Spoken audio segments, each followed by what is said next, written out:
Lideramos el camino de la opinión pública y buscamos que la cultura del debate alcance consensos y soluciones a los problemas de nuestro país.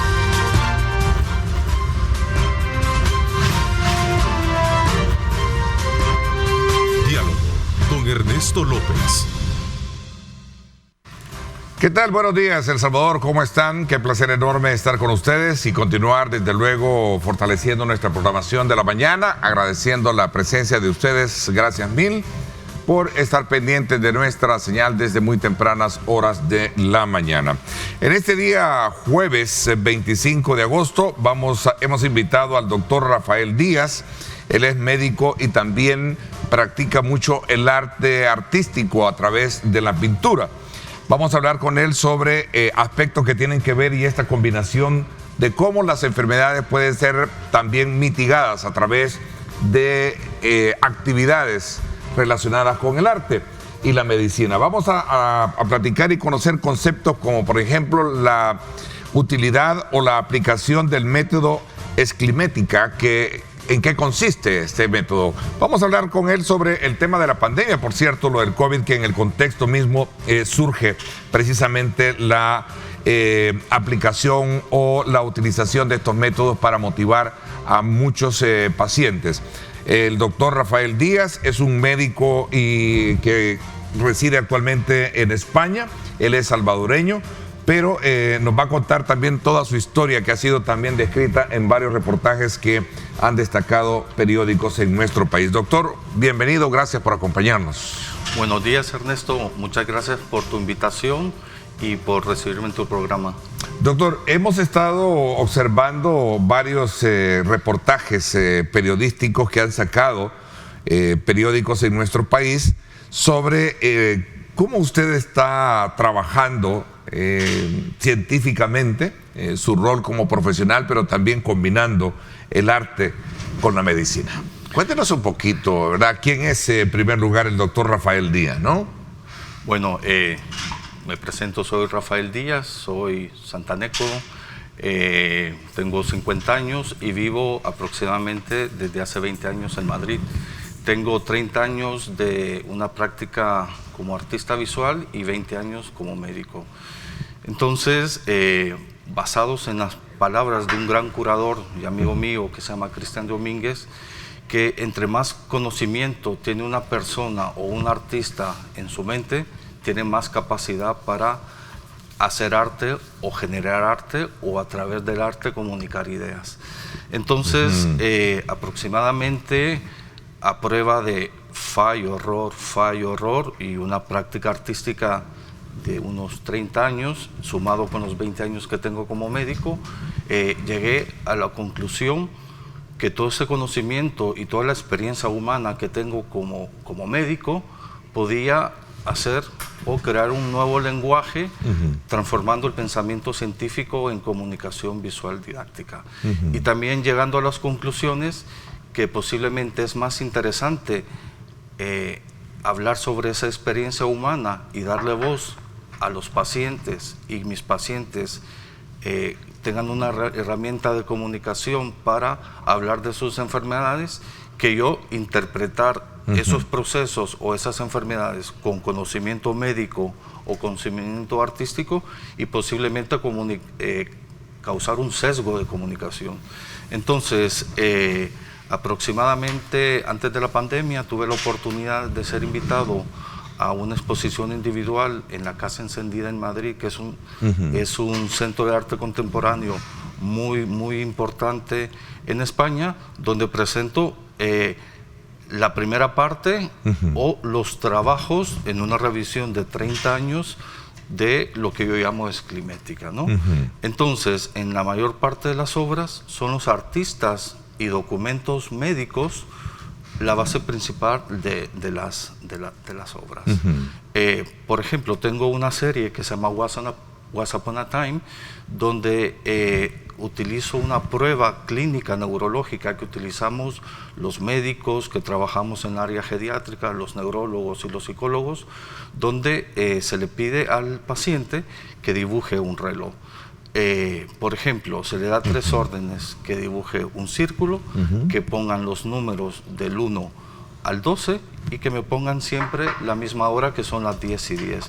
En función como el paciente con Alzheimer o enfermedades degenerativas o con cualquier tipo de demencia, en función de cómo ellos dibujen el reloj e interpreten esas órdenes, nosotros los médicos sabemos cuál es el grado de deterioro cognitivo. Este dibujo, que tiene una carga estética muy potente, son dibujos que no tienen ninguna intensidad artística, sino es una prueba puramente clínica. Pensé que cómo sería transformar ese tipo de documentos o ese tipo de dibujos y pasarlo en un formato de comunicación visual didáctica. Y ahí teníamos, por ejemplo, perdón, el ejemplo que usted del cual estaba hablando en Sí. particular, ¿no? Sí, por ejemplo, mira, ese reloj esa persona tiene un deterioro cognitivo leve. Porque si os fijáis, hace perfectamente el círculo, pone los números del 1 al 12 y pueden poner la hora de las 10:10. ¿Puede seguir avanzando la siguiente imagen? No sé si podemos hacerlo. Mira, sigue avanzando. Baja un poquito más. Mira, por ejemplo, mira, si podemos hacer la secuencia de para que se pueda entender. Por ejemplo, en ese dibujo, aquí la persona ha cumplido las 3 órdenes. Hace el círculo, hace los números del 1 al 12, pero en el caso de este dibujo hace hasta el 24 y no puede poner correctamente la hora, por lo cual esta persona tiene un deterioro cognitivo leve, posiblemente llegando a moderado. Entonces, una prueba clínica que utilizamos en la práctica médica, la saco de su contexto clínico y la transformo en comunicación visual didáctica. A ver, esclimética es una palabra compuesta, ¿no? Sí, esclimética es una palabra que yo me he inventado. Eso veía por la composición misma del tema de esculapio, de clínica médica, de ética. Y de ética, exacto. A ver, ¿cómo trata la manera de enfocar el desarrollo mismo de lo que estábamos hablando anteriormente con relación a ese método? Es decir, entrar a esa metodología de tratamiento y evaluación de un paciente, ¿es esclimética? Sí, eso es esclimética. Esclimética, bueno, es una nueva forma de lenguaje. Yo creo que las innovaciones del arte es cuando se aportan pequeñas capas de conocimiento. En el caso de la metodología de esclimética o de estos relojes, la historia del arte los puede enfocar dentro del arte conceptual, ¿no? Porque estoy utilizando conceptos, pero en la historia del arte conceptual hay muy pocos artistas, o en su mayoría están basados en conocimiento empírico. Entonces, yo soy consciente que al método del arte conceptual yo le estoy poniendo conocimiento científico objetivo. Entonces, la palabra esclimética viene de Esculapio, que es el dios de la medicina. ¿Qué ocupaban los romanos? Bueno, los romanos, sí, exactamente. Y luego clínica y clínica médica, que es la práctica médica, y principalmente la ética. Yo creo que la ética en la práctica médica es muy importante. Yo a veces cuestiono la práctica médica o la ética de la industria farmacéutica porque lamentablemente la mayor parte de las personas en el planeta, no estamos hablando ni de El Salvador ni un sitio específico, la mayor parte de las personas no pueden acceder a un sistema sanitario correcto.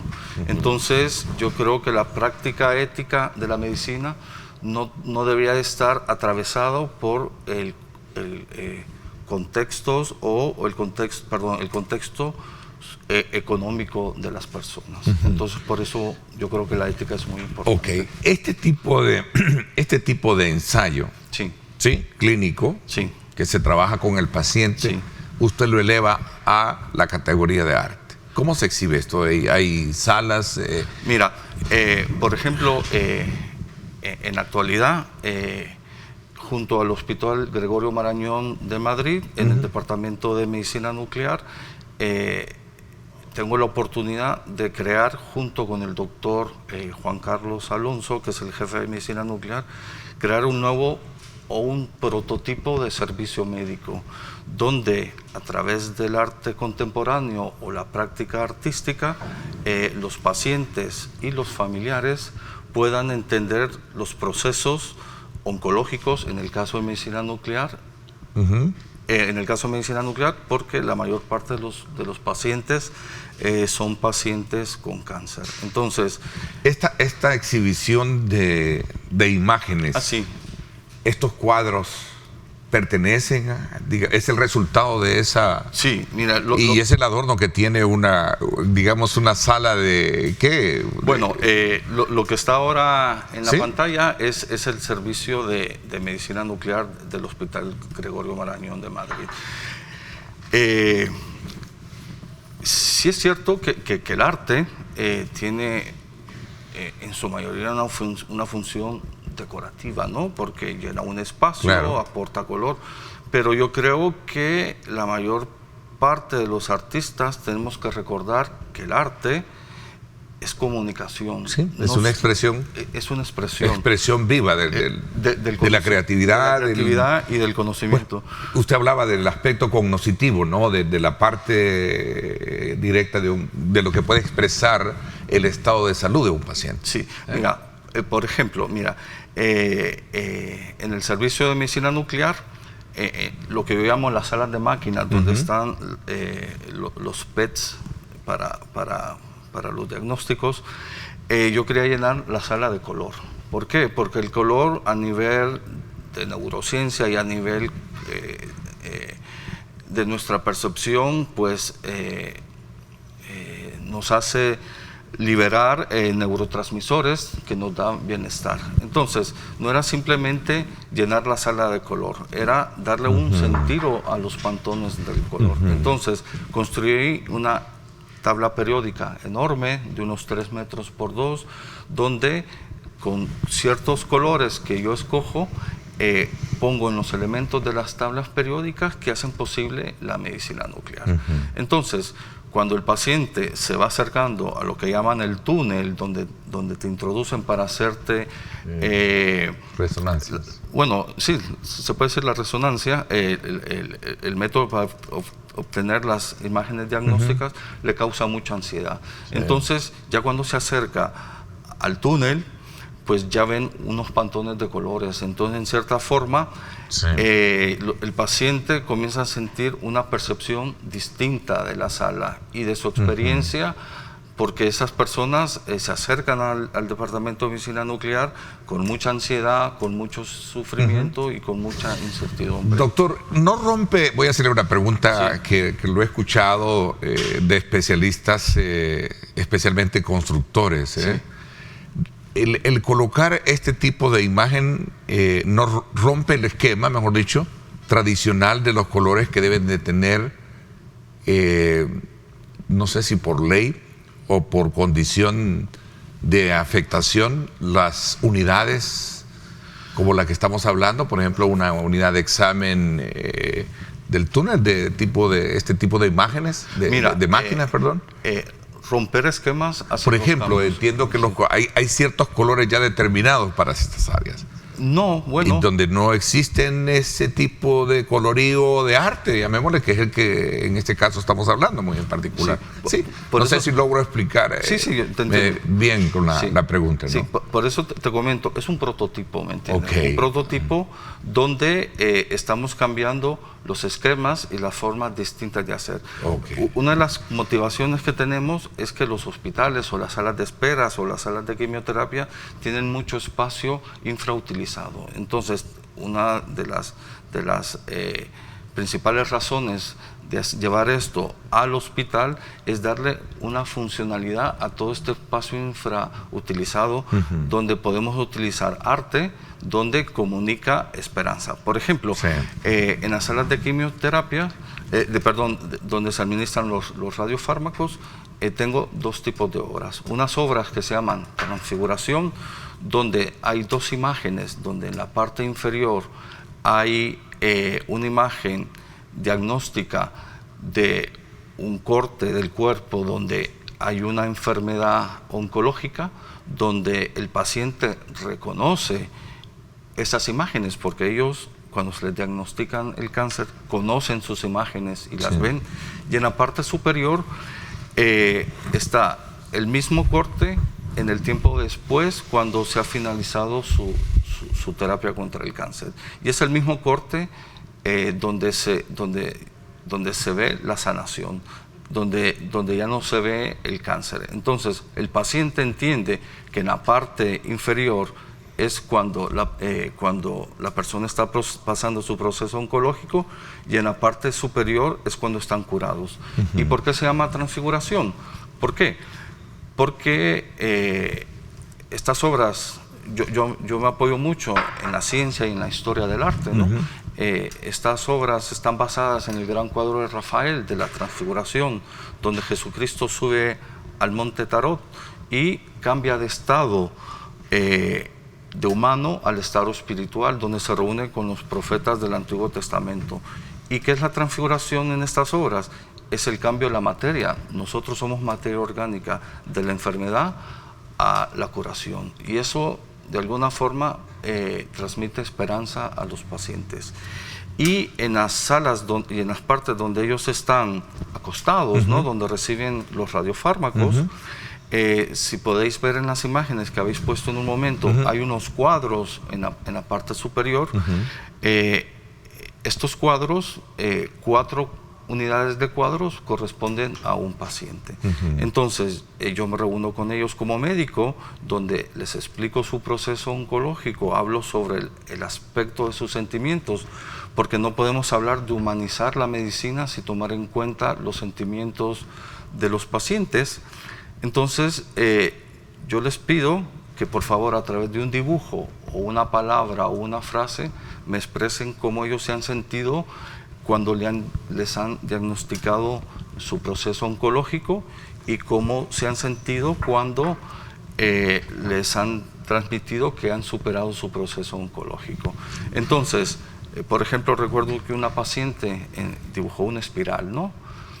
Y posteriormente escribió: tengo miedo de dejar a mi hija sola. Entonces, es una frase muy fuerte, es una frase que pueden pensar que es inadecuada estar en un sitio donde hay pacientes enfermos, pero la mayor parte de los pacientes se identifican con ese tipo de sentimientos. Y cuando esta paciente fue curada de su proceso oncológico, pues dibujó un corazón y nos dice que le da gracias a todos los médicos y enfermeros por haberla cuidado. Entonces, yo creo que hablar de los sentimientos sobre frustración, ansiedad, miedo, no es que sean buenos o malos, son sentimientos reales que están sintiendo los pacientes en las salas de radiofármacos. Y posteriormente, cuando ese mismo paciente hace flores, hace un sol, o nos dice que el único camino a la curación es la quimioterapia, son mensajes positivos donde el paciente que está en esa sala recibe el testimonio de pacientes que han estado anteriormente.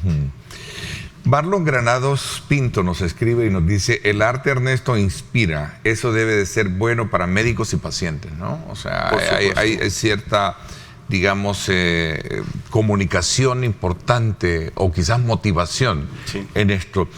De todas estas, digamos, expresiones y esta metodología que conjuga, desde luego, la ética, el tratamiento y los principios básicos de la medicina, a partir de lo que hablábamos al principio,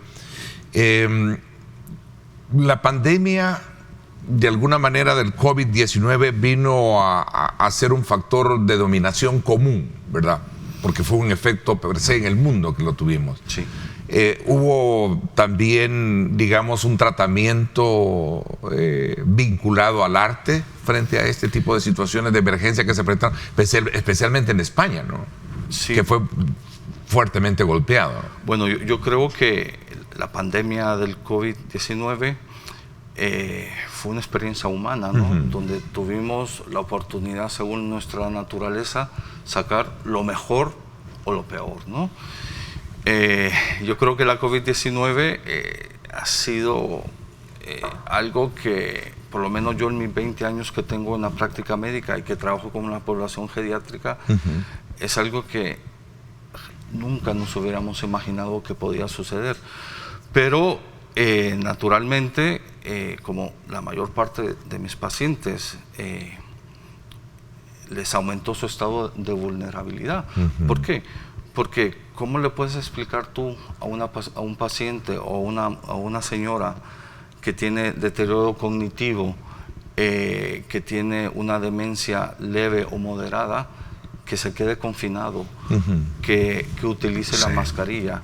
Las personas con deterioro... O aislarlo. O aislarlo, ¿no? Las personas con deterioro cognitivo perciben la realidad de una forma muy distinta a cómo las percibimos. Y la consecuencia de esa percepción es causar algo que llamamos agitación psicomotora, ¿no? Doctor, ¿usted trabaja más con pacientes con cáncer? No. Te comento. Sí. Lo de los pacientes de cáncer es en el Hospital Gregorio Marañón, en el prototipo de construir una nueva forma de hacer medicina, y afortunadamente tengo la oportunidad de hacer este tipo de práctica médico y artística que yo llamo esclimética en el servicio de medicina nuclear. Yo generalmente trabajo con personas vulnerables o que están en exclusión social. Yo he trabajado mucho tiempo en España, por ejemplo en Cruz Roja, con los programas de hepatitis C, administración de metadona y VIH en personas drogodependientes. O en su caso trabajé un tiempo a atender inmigrantes subsaharianos que emigraban a Europa. O en la parte de adicciones, por ejemplo, he trabajado muchos años con niños con parálisis cerebral, con niños con niños Down o niños que tienen trastornos de comportamiento. Cualquier forma de hacer la medicina o la práctica médica en poblaciones de exclusión o con vulnerabilidad, yo he sentido siempre la afinidad de realizar mi práctica médica. ¿Por qué?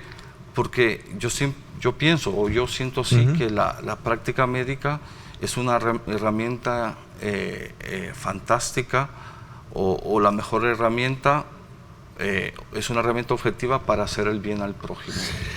Doctor, independientemente, aquí tengo bueno, estoy recibiendo muchos mensajes muy positivos de nuestro público, de quien obviamente hemos roto un poco el esquema de hablar de política, para hablar precisamente de cómo desde la perspectiva de un salvadoreño profesional radicado en España, utiliza un método diferente en el tratamiento o aplica o acompaña el tratamiento de pacientes con el arte. Wow, dice acá Rosy Rodríguez, dice: mis respetos al profesional, el mundo y nuestro país necesita esta clase de profesionales más humanos y, como dijo, hay que romper esquemas que favorezcan el bienestar de las personas.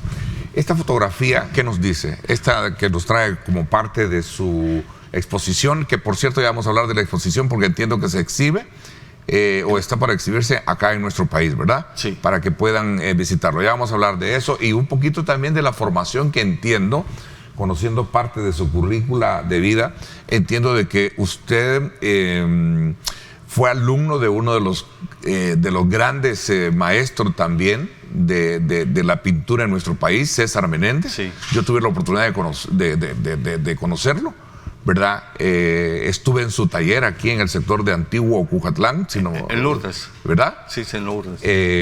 Es increíblemente también su expresión de arte. Pero ¿qué nos dice? Ahí está César Menéndez. Sí. Bueno, César, el maestro. Mi vínculo con César es un vínculo trascendental. Es una persona que ha sido muy, muy importante en mi vida, tanto en mi formación artística como en mi formación como persona. Yo recuerdo que tenía posiblemente, no recuerdo si 24 o 25 años, donde yo admiraba muchísimo la obra de César Menéndez, ¿no? Y un día me acerqué yo a su casa en Lourdes. Puse los cuadros que había pintado, los puse en un pickup y me presenté en la casa de César. Yo creo que la acción le causó tanta gracia, o posiblemente le conmovió a César, que un muchacho de 24 años se haya presentado así. Y a partir de ese momento, pues creamos una gran amistad y una relación donde claramente se establece el vínculo maestro-alumno. Yo le debo muchas cosas a César Menéndez. Primero, como una experiencia humana, yo creo que ha sido una experiencia que me ha marcado. Gracias a él entendí pude afrontar una obra de arte. Gracias a él entendí que el arte es comunicación, donde a través del arte podemos hablar de los sentimientos, podemos hablar sobre nuestras tradiciones, podemos hablar sobre nuestra condición humana. Y a través del arte, yo recuerdo una de sus palabras que me dijo, yo le cubría mucho las actividades de las exposiciones que tenía hace muchos años, estoy hablando de unos 20 años atrás, 25 quizás, y le decía, Ernesto, a través del arte tú puedes hablar. Claro. Y creo que lo estoy terminando de comprobar con usted acá, alrededor de ver la expresión misma que hacen sus pacientes para poder medir los alcances de lo que ellos sienten y tienen como tal. Exacto. Por ejemplo, veíamos una fotografía de un paciente suyo. Me gustaría de alguna manera coronar ese punto para comprender mejor el resultado de la aplicación de ese método, ¿no? Vale. Tenemos a Matilde. ¿Sí? Matilde es una paciente mía de 104 años. Esta fotografía es... Yo soy consciente que es una imagen muy potente. Esta serie se llama Futuro. Después de la administración de la segunda dosis de la vacuna contra la COVID-19, yo le pregunté a mis pacientes que por favor me escribieran en una hoja con su mano, porque para mí es muy importante la intervención física de los pacientes en las obras. Entonces les dije a mis pacientes que me escribieran por favor qué había representado para ellos la segunda aplicación de la dosis contra la COVID-19. Y fue sorprendente lo que los pacientes expresaron. Por ejemplo, expresaron palabras como libertad, agradecimiento, me puedo reunir con mi familia, la vacuna es un bien necesario para la humanidad. En el caso de Matilde, escribió la palabra libertad. Y eso ya se convierte en arte. Y eso ya se convierte en arte, sobre todo porque es comunicación, porque una paciente de 104 años nos está dando un mensaje que su administración de su segunda dosis representa la libertad. Interesante, me impacta muchísimo. Me gustaría que la pusieran de nuevo la frase, la palabra que escribe ella, libertad, ¿no? Libertad. Sí, me parece muy conmovedor. Interesante. Que una persona de 104 años que vivió la pandemia, que se enfermó, que es parte de la población más vulnerable, nos dé lecciones como libertad. Me encanta y gracias a nuestros televidentes que han visto con muy buenos ojos este tema. Esmeralda Marlene de Ortega dice, buenos días Ernesto, bendiciones a su programa. Una consulta, ¿por qué no preparar al personal de salud como hacer con un paciente de cáncer? Porque cáncer, dice, es muerte. Y eso es lo que yo creo que ella lo que quiere decir, aunque dice con un paciente de cáncer, dice es muerte. Hay veces que los de la salud, en la forma que dicen, terminan bloqueando al paciente. Voy a tratar la manera de interpretarlo. Es que la palabra cáncer, como que para una persona eso significa muerte. Y no necesariamente, me decía hace unos minutos usted. No necesariamente. Lo hablamos cuando regresemos, ¿le parece? Porque tengo compromisos de publicidad. Antonio Mena nos dice, bravo Ernesto, ¿qué tema? Igual, Leslie Mabel Nolasco Flores dice, es importantísimo ese tema para nuestro país, es la especialidad para muchos profesionales de la medicina, dice. Bueno, interesante. Vamos a seguir retomando los mensajes que nos están enviando a ustedes. Recuerden, @Diálogo21. Vamos a la pausa y regresamos.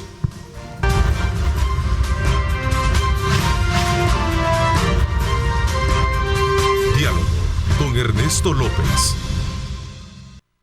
Bueno, gracias. Nuevamente continuamos conversando con el doctor Rafael Díaz. Él es un médico y que también lleva a la par el arte, ¿verdad? Y que a través de su experiencia en la medicina y la convivencia, precisamente como lo ha explicado con sus pacientes, él ha logrado extraer y crear piezas de arte donde transforma el pensamiento científico con una comunicación visual que transmiten los pacientes a través de la aplicación de su método, que ya lo hablábamos anteriormente.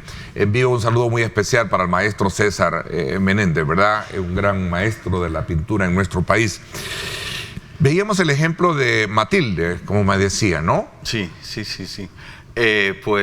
Como habíamos mencionado anteriormente, que una persona de 104 años, donde le tenemos la oportunidad del arte, de darle voz, que si no fuese a través del arte no pudiéramos llegar a su mensaje, que nos diga libertad, creo que es muy importante, porque la mayor parte de las personas vivieron el confinamiento como una prisión, pero no es que haya sido una presión o que hayamos querido sancionar a la población, sino lamentablemente en las enfermedades infecciosas, pues las cuarentenas o los confinamientos, pues sí fue una herramienta objetiva, tanto el confinamiento como la vacunación, para llegar 2 años después en el momento que nos encontramos de la pandemia. Aquí me pregunta alguien y me dice, un televidente, me dice: Ernesto, buenos saludos, el paciente no debe de ser un hombre de conocimiento o lectura o preparado para poder, sino simplemente expresar aquí dice como su sentimiento. No, es que en el caso de... Es como una prueba de niño cuando tú lo llevas al psicólogo y te dice: mira cómo te sentís en la escuela, o son expresiones así. Creo que es bastante largo el mensaje que nos está mandando. Sí, mira, te comento... ¿Qué características tiene el paciente para poder expresar eso? Mira, como te comento, el proyecto que tengo en medicina nuclear de humanizar la medicina a través del arte contemporáneo, el arte como herramienta de comunicación se puede humanizar de cualquier forma, a través de la música, a través de la poesía, a través de cualquier práctica artística o cualquier medio que permita expresar a los pacientes sus sentimientos. ¿Es mitigar el dolor yo creo, a través del sentimiento expresado por el paciente? Pregunta un televidente. Que bueno, gracias. Sí, yo creo que, mira, cuando estoy con los pacientes, cuando les explico su enfermedad, cuando ellos tienen un momento de pausa, porque estas intervenciones duran aproximadamente 1 hora o 1 hora y media. En la práctica médica normal, objetivamente eso es casi imposible, ¿no? Entonces yo tengo un espacio en el departamento de medicina nuclear donde yo hablo con el paciente, le explico su enfermedad, él me dice lo que entiende él en su enfermedad, y ya cuando yo siento, porque también intuitivamente los médicos tenemos una intuición que el paciente entiende su proceso, ya hablamos a la parte del sentimiento. Entonces, por ejemplo, cuando yo les digo al paciente que me haga un dibujo sobre lo que siente, o que me escriba una palabra sobre sus sentimientos, la mayor parte de las personas te dicen: yo nunca he hecho un dibujo, yo no puedo escribir. Me parece súper conmovedor. Y terminan haciendo... Bueno, acaban haciendo unos trazos... Un trazo que se convierte en una obra de arte. Una obra de arte. ¿Por qué es una obra de arte? El caso de libertad, podría decir, cualquiera lo escribe, pero tiene a mí me impactó muchísimo la palabra libertad. Es una obra de arte porque comunica, porque como te he mencionado al principio, el arte es comunicación. A través del arte se han comunicado grandes ideas. Entonces, es súper conmovedor, porque aparte de que son capaces de hacer un trazo, aparte es que son capaces de de escribir una palabra, después cuando ellos son conscientes de su trazo y de su palabra, pues viene el momento de las lágrimas, ¿no? En el momento donde a través del llanto, en el momento a través de la emoción, ellos pueden aceptar su enfermedad y apalear su sufrimiento humano. Ok, qué bueno, dice Claribel de Dibar, dice, ahora en día hay demasiados médicos, Ernesto, maquileros que solo ven a las personas superficialmente y comercialmente hablando, y que haya alguien que se comprometa más con sus pacientes como seres humanos y con sentimientos, dice, o sea, destacando mucho la labor. ¿Qué opina de Reiki en sanación? Soy maestro, dice también Carlos Ángel. Mira, ¿Qué es el método? Para mí es nuevo el término Reiki. No, mira, yo creo que el Reiki o cualquier... ¿Reiki? El Reiki, sí. Okay. No soy experto del tema, por lo cual no puedo dar ni una opinión. No conozco mucho, pero voy a investigar esto. Sí, pero te comento, cualquier elemento, ya sea la religión, ya sea el contacto con la naturaleza, ya sea comer bien, ya sea el arte, la medicina tradicional china, cualquier elemento que cargue de pensamiento positivo a los pacientes en esta etapa de vulnerabilidad, creo que es perfecto, ¿me entiendes? Yo creo que la fe y la religión es un elemento acompañado con la ciencia, un elemento que es muy positivo para las personas. Ok, es un método curativo de origen japonés. Sí. Sí, pero no conozco. Que se basa en la creencia de una energía universal. Sí, bueno, la energía, el pensamiento en una frecuencia positiva, yo creo que es muy importante. Bueno, el yoga es otro de los métodos también con los cuales se utiliza en este tipo de tratamiento. Por cuestiones de tiempo, interesante todo lo que hemos conocido. ¿Hay una exhibición? ¿Está ya la exhibición? Sí. Cuéntenos un poquito. Se llama, tiene un nombre y que lo están organizando, desde luego, el Museo de la Palabra. Sí. ¿Sí? Sí. La exposición... ¿Con Carlos Consalvi?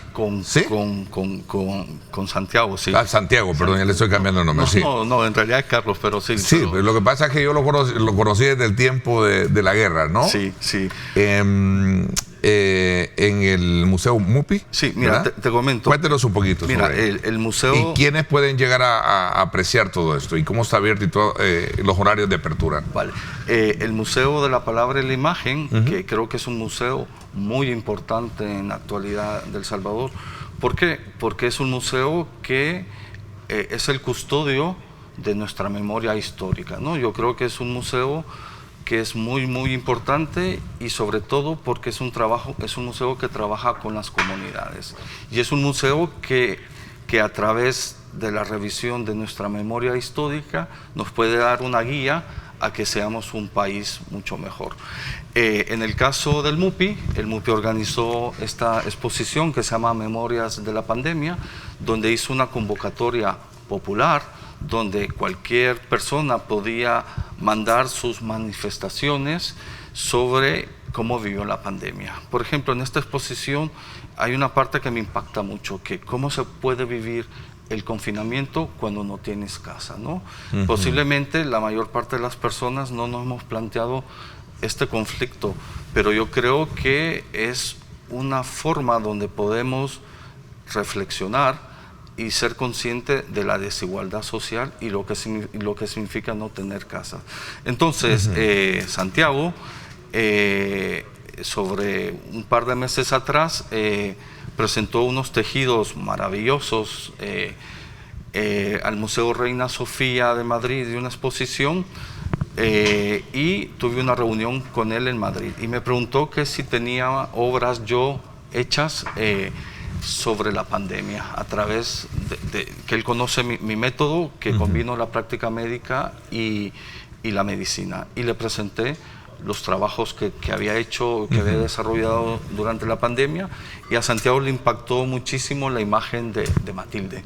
Entonces me invitó a participar a esta exposición que se llama Memorias de la Pandemia, donde íbamos a tener un diálogo entre las personas que pueden comunicar sus ideas, donde tienen mensajes muy potentes que nos pueden invitar a la reflexión, que son personas que no necesariamente están relacionadas con la práctica. Entonces médica. hay una exhibición de las obras. De las obras, sí. En el MUPI, ¿verdad? No, no es en el MUPI, está en la actualidad en el Centro Cultural de la Embajada de España. De España. Aquí es sobre, contiguo casi a la Embajada de España. Contiguo ¿no? a la Embajada de España en la calle La Reforma. La Reforma, sí. Aquí en la colonia San Benito. En la colonia San Benito. Para que quienes quieran asistir, los horarios de apertura. Los horarios, creo yo que son de 10 de la mañana a 6 de la tarde, pero me gustaría que los televidentes contrastaran el horario. Sí. Ok, a ver, entiendo de que se puede de alguna manera, aquí me preguntan, pero está bien, voy a tratar la manera de resumirlo porque está largo el mensaje. Esta práctica, Ernesto, que tiene en exposición es el reflejo de lo que son los grandes sistemas, los servicios, dice, que tienen hospitales en sociedades modernas. Dice. En el país, dice, los médicos cuando son atendidos ni los vuelven a ver en las unidades de salud.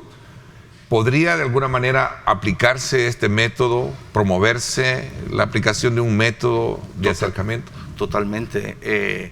Independientemente de las infraestructuras o las condiciones que tengan los distintos sistemas sanitarios en cualquier país y en cualquier contexto, siempre que un médico tenga enfrente un paciente, yo creo que se puede no solo tocar la parte médica, sino su parte humana. Yo creo que es importante. Hay médicos que tienen ese lado humano totalmente. Fuertemente. Voy a mencionar, porque no me dejarán mentir muchos televidentes del sector de la colonia El Matasano, Santa Lucía.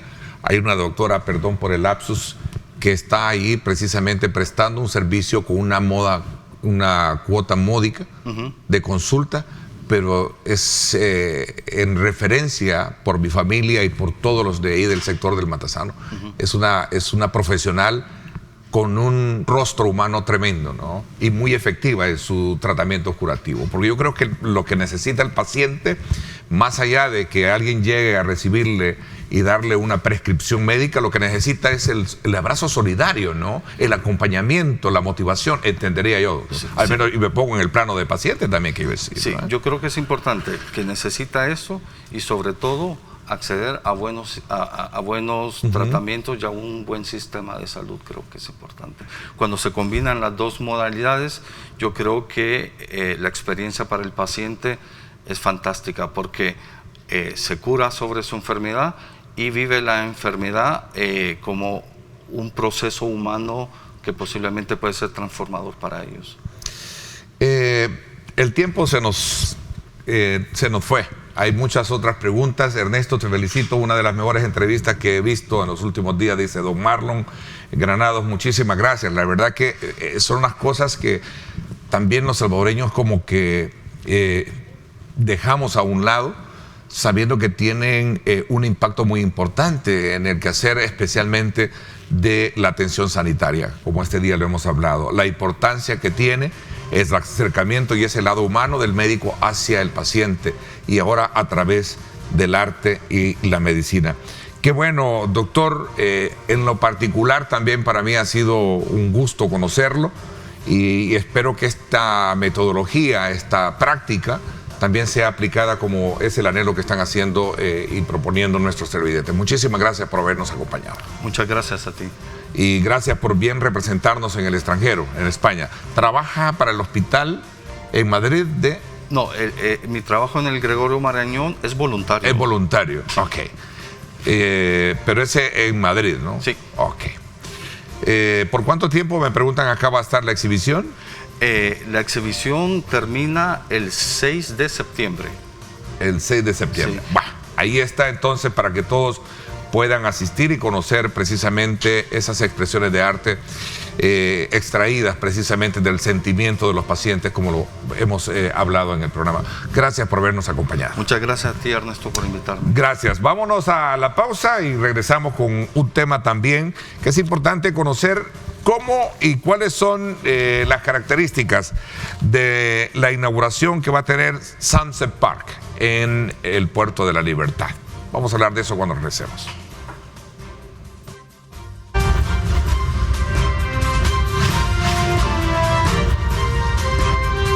Diálogo con Ernesto López. Bueno, vamos a darle la más cordial bienvenida a la presidenta del Instituto Salvadoreño de Turismo, la licenciada Eni Aguiñada, que nos acompaña esta mañana y nos va a dar pormenores de la apertura que tendrá este sábado 27 de agosto de Sunset Park, que es precisamente el parque de diversiones colocado frente a la playa. Una modalidad increíble, ¿no? Totalmente diferente. Bienvenida. Muy buenos días, Ernesto.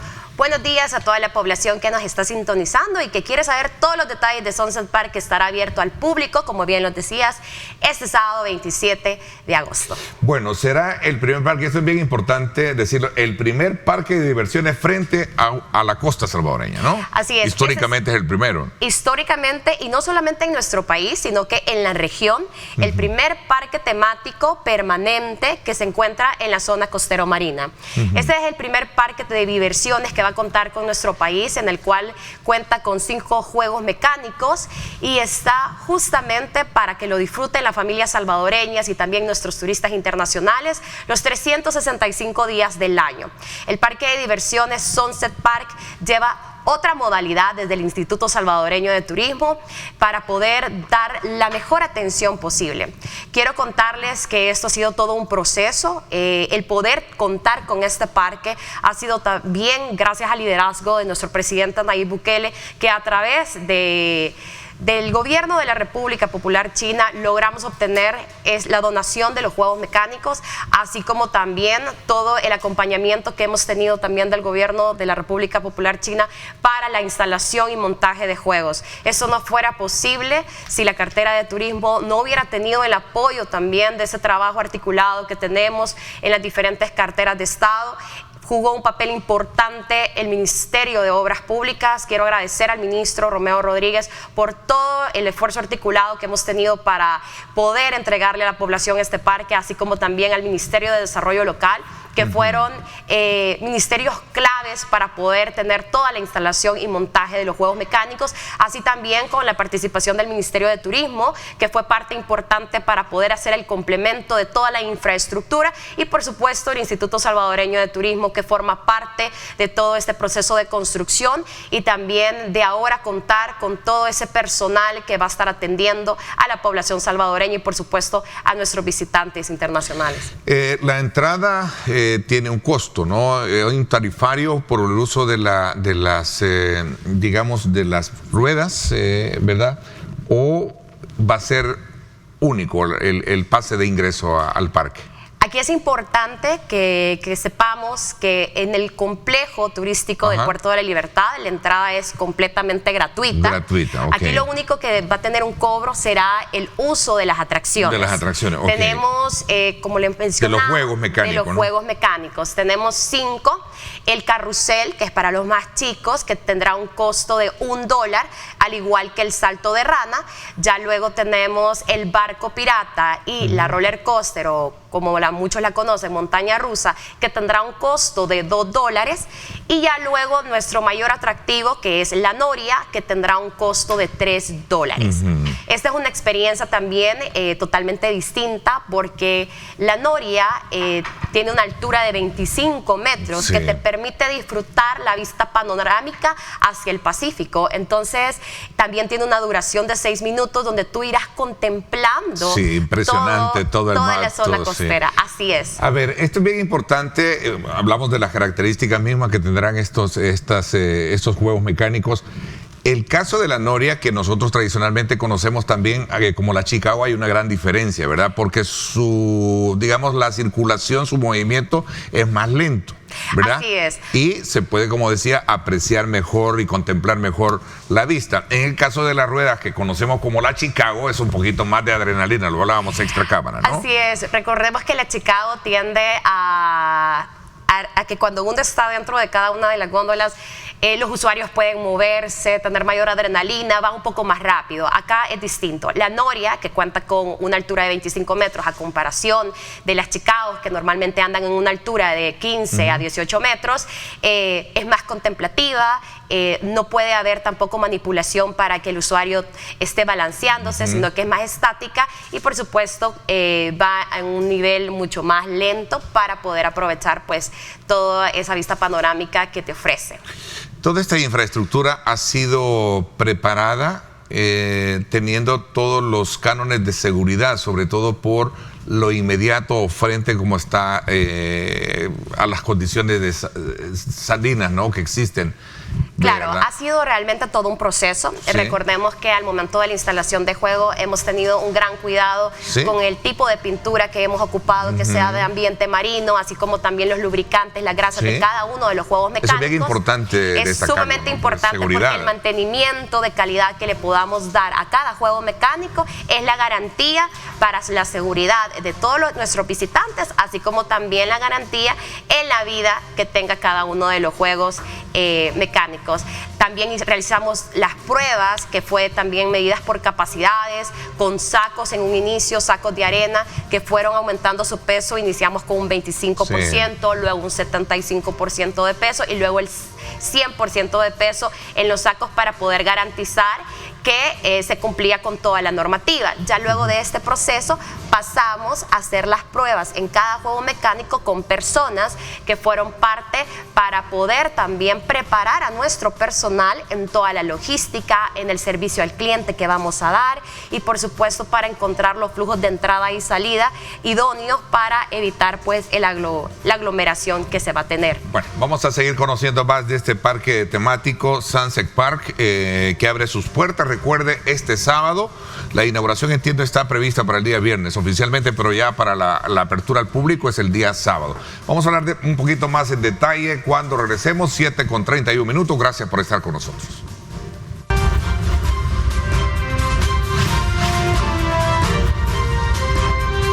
Diálogo con Ernesto López.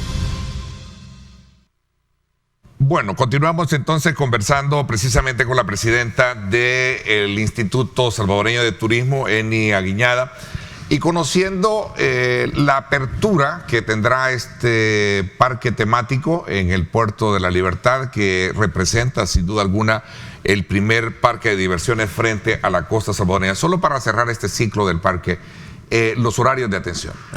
Vamos a estar trabajando de jueves a domingo, jueves a partir de las 2 de la tarde a 8 de la noche, los días viernes de las 2 de la tarde a las 10 de la noche y los fines de semana, sábado y domingo, a partir de las 10 de la mañana a 10 de la noche. Recordemos que este parque se encuentra en el complejo turístico del Puerto de la Libertad, que le pertenece a Corsatur y que gracias a Corsatur también pudimos tener parte de este comodato para nosotros poder tener este parque de diversiones. Va muy colindante también a toda la plaza gastronómica nueva que Corsatur ha remodelado y que va acompañado también de mercado de mar, que cuenta con 20 restaurantes, así como el mercado de mariscos. Es decir, toda la infraestructura que acompaña el parque de diversiones es de primer nivel y de calidad. Adicionalmente, mencionar que dentro del parque contamos con 2 kioscos donde podrán adquirir comida, snacks y bebidas, así como también un kiosco exclusivo para la venta de souvenirs del parque, donde podrán recargar y consultar su saldo en la tarjeta. Quiero contarte, Ernesto, que la modalidad de este parque no será a través de ticket, sino de una tarjeta plástica que se le entregará a cada uno de los usuarios para que estos puedan, a través de los diferentes lectores en los juegos mecánicos, poder... O sea, está automatizado esto. Es ya. automatizado todo el sistema. Ya no son tradicionalmente los tickets que uno compra. No vamos a hacer la boletería para subir Así eso. Esa es es. una tarjeta, se adquiere la tarjeta, se carga, se compra y así se Así es, se acerca el juego mecánico y a través de un lector, entonces ahí se le va descontando el saldo. Adicionalmente, no solamente en el parque vamos a tener la venta para el uso de atracciones, sino que a través de market.gov.sb ya los usuarios pueden hacer las compras en línea, ingresando, buscando los parques del Instituto Salvadoreño de Turismo y también darles a conocer que vamos a estar aceptando tarjetas de crédito, débito, efectivo y también Bitcoin para la compra de nuestras tarjetas. Bueno, entiendo que también hay un proyecto de ornamentación que va a coronar precisamente todo el curso de la ruta que nos lleva directamente de Sur City hacia el Puerto de la Libertad, ¿no? Con la colocación de palmeras, se estaba viendo esto, ¿no? Así es, esto es parte también del trabajo que está realizando el Ministerio de Obras Públicas para toda la ornamentación del área. Recordemos que este bypass Sur City nos ha permitido también un crecimiento del 73% en la zona después de su apertura, y ahora pues parte del complemento se viene este tema de la siembra de miles de palmeras, así como también va a venir acompañado, por supuesto, de los miradores turísticos que están próximos ya a iniciar pues la obra. Esto va a ser otro valor agregado que le vamos a dar a toda la zona del Puerto de la Libertad, donde se tendrá, por supuesto, diferentes puntos estratégicos, destinos turísticos y acompañados, por supuesto, de una infraestructura de primer nivel y de calidad para nuestros visitantes y turistas internacionales. Recordemos también que el haber realizado ya 7 torneos de surf en nuestras playas salvadoreñas ha permitido que nuestro país también tenga un posicionamiento y reconocimiento a nivel internacional para ser un país de visitar, vivir y, por qué no decir, pues explorarlo cada vez más en la oportunidad que tienen nuestros turistas internacionales. Interesante ya conocer cómo está preparándose. ¿Qué impacto se ve desde la perspectiva turística este tipo de proyectos? Quisiera sumar también cómo está, cuál es el estado en el que se encuentra el turicentro conocido como la Puerta del Diablo. Este complejo se encuentra ya en la segunda fase, lista para ser entregada, bueno, para nosotros en la segunda fase el próximo mes. A partir del cierre de esta segunda fase, iniciamos ya con la última fase, que sería la tercera, que ya implica toda la adecuación para poder ser entregada a la población salvadoreña ya a principios del próximo año. Se superaron toda la parte legal, ambiental, creo que tenían esos atrasos. Sí, ¿no? recordemos que este es un espacio que, más allá también de ser patrimonio, se vuelve muy delicado toda su infraestructura, porque no podemos realizar cualquier tipo de obra si no tenemos también las obras de mitigación que van acompañadas. Entonces es un proceso largo, pero sí garantizarle a la población salvadoreña de que tendrán un espacio único con infraestructura de calidad al momento que se les sea entregado. ¿Para cuándo se tiene previsto la apertura de este lugar? Para el primer trimestre del próximo año.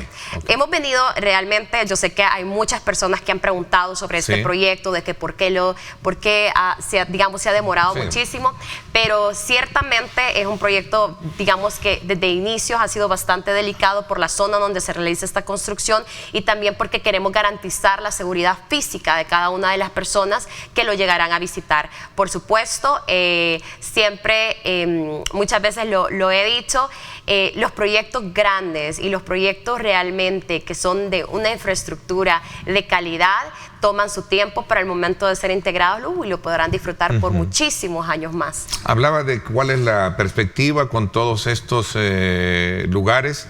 Entiendo que hay una cifra que alrededor de los 71,000 visitantes que tuvimos hoy para las vacaciones agostinas, ¿no?, en nuestro país. Sí, de turistas. En cuanto a turismo internacional, pues tuvimos una recuperación del 92% comparado al año 2019, y en cuanto a turismo interno, pues podemos decir desde el Instituto Salvadoreño de Turismo que sí tuvimos ya un crecimiento comparado al 2019. Esto es muy positivo porque los salvadoreños en el territorio nacional, y así como la diáspora también nos está visitando, están queriendo conocer los diferentes destinos que estamos ofreciendo, y qué mejor manera de poder sentirnos muy orgullosos demostrando el consumo local en cada uno de estos destinos, así como también teniendo la oportunidad de descubrir todo lo que ofrece nuestro país, desde lagos, montañas, parques naturales, acuáticos, y sobre todo el acompañamiento que viene con toda la máxima atención que se le brindan a los visitantes. Me preguntan acá si hay posibilidades de abrir el Reino del Pájaro y la Nube. Pues teleférico, pues, dentro de los planes. Pues próximamente tendrán noticias sobre el teleférico de San Jacinto, así que estén muy pendientes. Bueno, entonces ya podemos dar por sentado esta mañana que ya vienen, tranquilos todos. Paciencia. A ver, Aquí hay un tema bien importante que no quiero soslayar ni dejarlo de un lado, que es precisamente el tema de los chorros. Hoy, por la situación de lluvia y las condiciones un poco de peligro que representan, ¿se mantiene abierto el Turicentro Los Chorros o cuál es la condición en la que se encuentra? Sí, nuestro parque recreativo Los Chorros sigue abierto al público. No hemos tenido ningún tipo de derrumbe interno. Todo, digamos, los derrumbes que han habido han sido como anexos, digamos, un poco más adelante de las zonas. Adicionalmente, cuando nosotros hicimos la recuperación de este parque después de la tormenta Amanda y Cristóbal, que fue soterrado, si lo recordamos bien, logramos también incorporar obras de mitigación que permitieran que en esta época de invierno pues pudieran, digamos, sostener todos estos espacios que eran, digamos, muy vulnerables para poder evitar que hubieran derrumbes en el parque. Y es así como hemos visto que en esta época de lluvia pues no hemos tenido absolutamente ninguno, y esto pues es algo positivo porque estamos entonces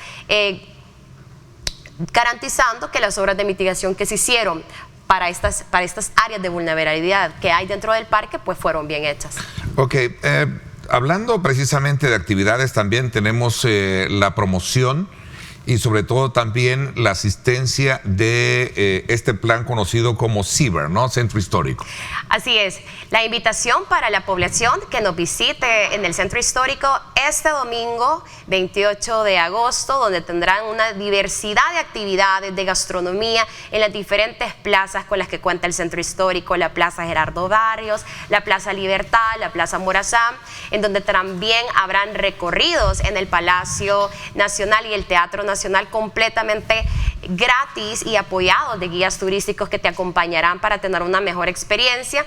Esto es un esfuerzo que está realizando el Ministerio de Turismo con el Ministerio de Cultura y también la Alcaldía de San Salvador para activar estos espacios y también para recrear a la población salvadoreña el sano esparcimiento en estos lugares. Sin lugar a dudas, CIBART ha sido, digamos, una acción que impulsa cada uno de estos destinos que se encuentran ubicados tanto en Centro Histórico como en Zona Rosa y que seguiremos haciendo durante el transcurso del año. A ver, en cuanto al mantenimiento y el presupuesto del Instituto Salvadoreño de Turismo vigente, ¿podríamos considerar nuevas modalidades dentro de estos centros turísticos?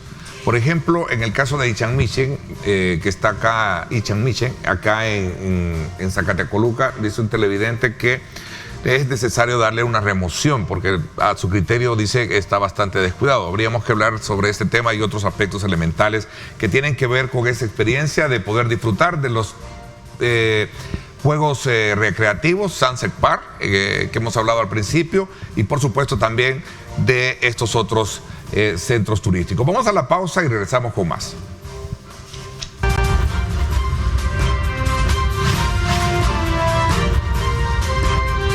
Diálogo con Ernesto López. Bien, gracias nuevamente por estar con nosotros. El caso de Ichan Michen, preguntaban acá un televidente, ¿cuáles son los proyectos que se tienen para la remoción de este lugar? Estamos no todavía, sino que ya ejecutando obras directamente en cada uno de los parques con un plan de mantenimiento que llevamos en cada uno de ellos. Precisamente en Ichan Michen tenemos una calle colindante que está no en muy buen estado y que ya estamos haciendo todas las gestiones para que el Ministerio de Obras Públicas o Fovial nos pueda apoyar en poderla revitalizar. Así también dentro del parque se están haciendo otras gestiones para poder, digamos, hacer este remozamiento. Recordemos que en los parques del Instituto Salvadoreño de Turismo pasaron muchos años abandonados y esto, quieras o no, fue también, digamos, parte del cual nosotros encontráramos estos parques muy con infraestructura muy obsoleta. Estamos interviniendo cada uno de ellos. También es digamos una agenda de programación para poder ir parque por parque, así como hemos estado pues con Cerro Verde, luego con Los Chorros, así que ya vamos con Ichan Michen, Amapulapa y cada uno de ellos para poderlos embellecer muchísimo más de lo que ya son. Corrijo, es remodelación, ¿no? Remodelación. Sí, no la remoción, sino la remodelación. A ver, aquí me están preguntando también por el tema de Amapulapa Esto está colindante, es decir, Amapulapa, San Vicente, ¿no? Así es, Es otro de los centros turísticos de mucha, digamos, de mucha historia, ¿no? Así es, en Amapulapa igual tiene un plan de mantenimiento, contamos con un nuevo anfiteatro que permite también llevar a través de este espacio música, diversión a cada uno de los visitantes que nos llegan a los parques, así como también hicimos una obra para los juegos deportivos. Muchas personas pues no contaban con un espacio para ir a jugar basquetbol, fútbol, y entonces ampliamos este espacio para poderle brindar canchas de calidad a los que les gustaba practicar ese deporte, y por supuesto ahora con el anfiteatro que se creó frente a la piscina más grande que tenemos, permite que podamos llevar clases de acuaróbicos, llevar digamos, orquestas para que las personas también dentro de las piscinas puedan bailar, no necesariamente salirse, y por supuesto las activaciones que realizamos dentro de Amapulapa. Cada uno también está muy enlazado con los buses alegres que siempre cada domingo salen frente a la Plaza Gerardo Barrios a partir de las 6:30 de la mañana, y que justamente este domingo salen para Los Chorros, Cerro Verde y Amapulapa, que tendrá pues un enlace con el Festival de la Hamaca en San Sebastián, San Vicente. Hemos tenido una nueva fórmula también para incentivar a la población salvadoreña que visite otros parques recreativos que tenemos, y es así como las primeras 40 personas que lleguen a inscribirse a la Plaza Gerardo Barrios para ir al Parque Recreativo Amapulapa y luego al Festival de la Hamaca que se realizará en San Sebastián, San Vicente, llevan completamente gratis el viaje. Así que muy atentos para esta dinámica. Dentro de las proyecciones de modernización de estos lugares, ¿se tiene contemplado fomentar el deporte extremo? Preguntarme. Claro, que hablamos del caso del paracaidismo, en el caso de la Puerta del Diablo, ¿no?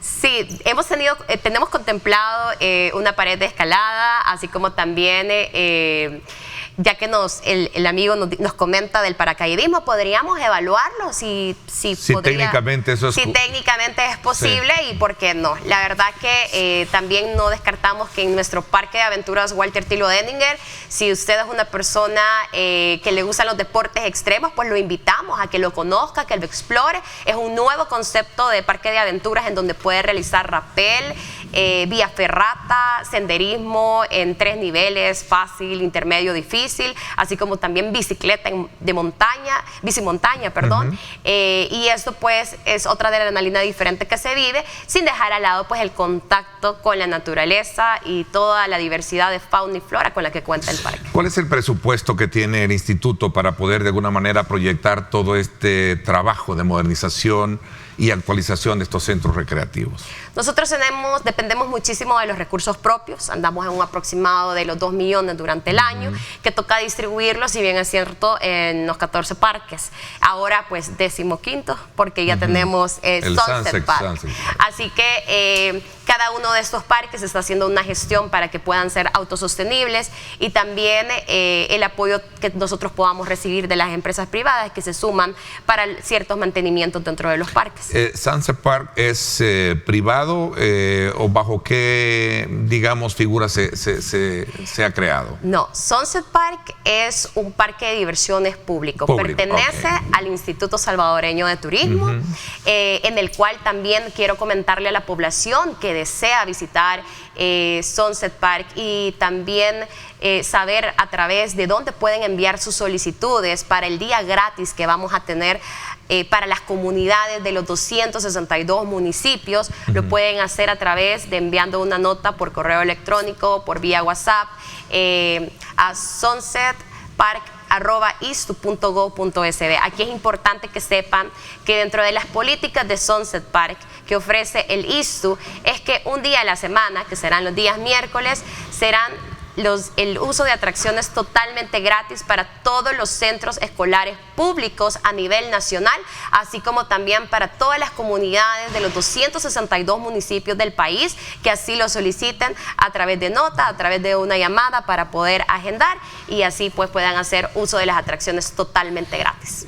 Una de las grandes limitantes que están teniendo los municipios hoy en día es precisamente el recurso los recursos económicos para desarrollar cualquier tipo de plan.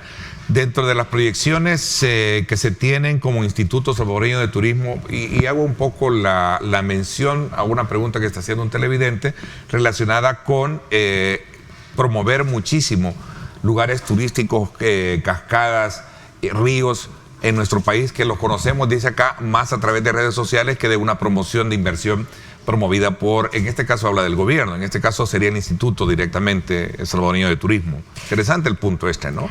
Nosotros en el Instituto Salvadoreño de Turismo tenemos 15 parques en el cual pues están teniendo una línea de poderlos convertir cada uno de ellos con la infraestructura de calidad que merece la población tener, y por supuesto también a esto se suma todos los reembozamientos que el Ministerio de Cultura hace en sus sitios arqueológicos, que son otros destinos turísticos, así como también el Ministerio de Medio Ambiente, que tiene otros espacios de destinos turísticos en el cual se está invirtiendo para poder mejorar tanto la infraestructura como la calidad.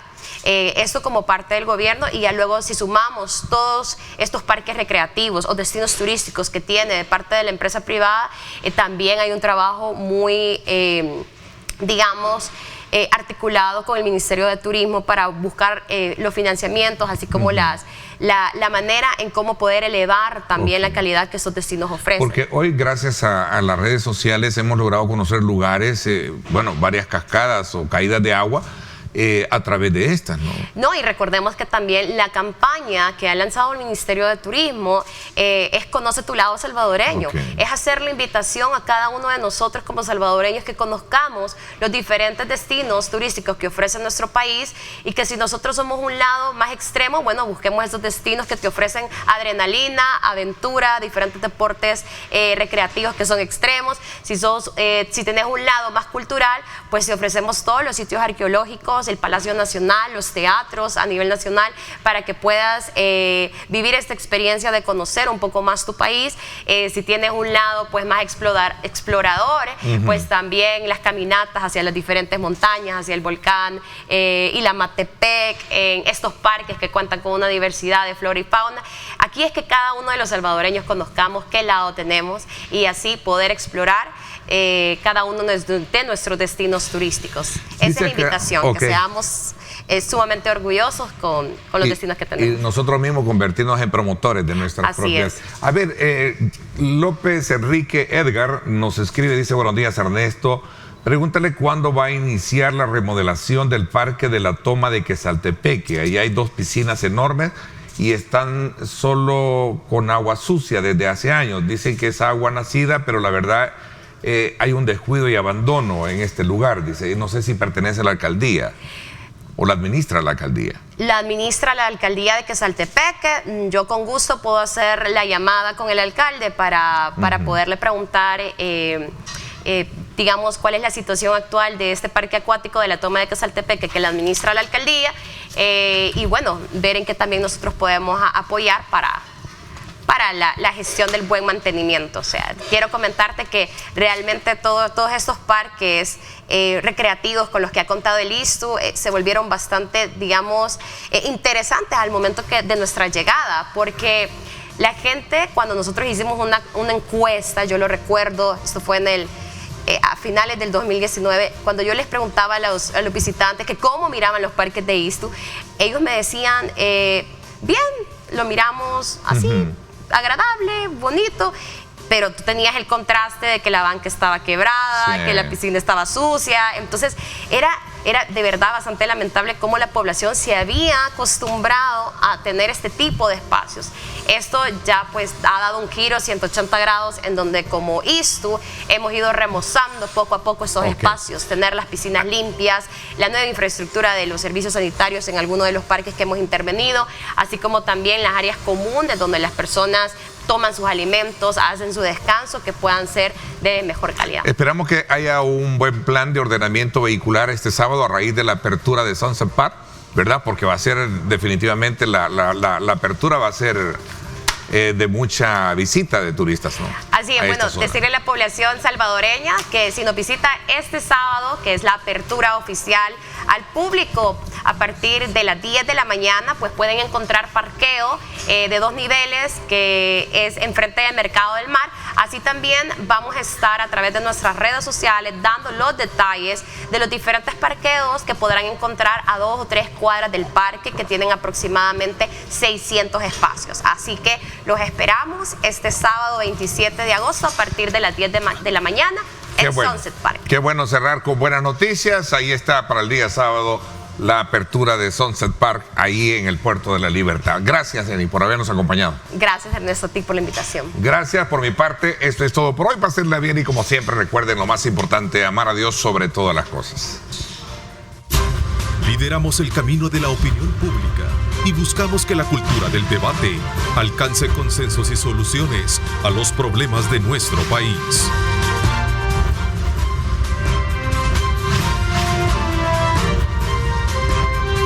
Diálogo con Ernesto López.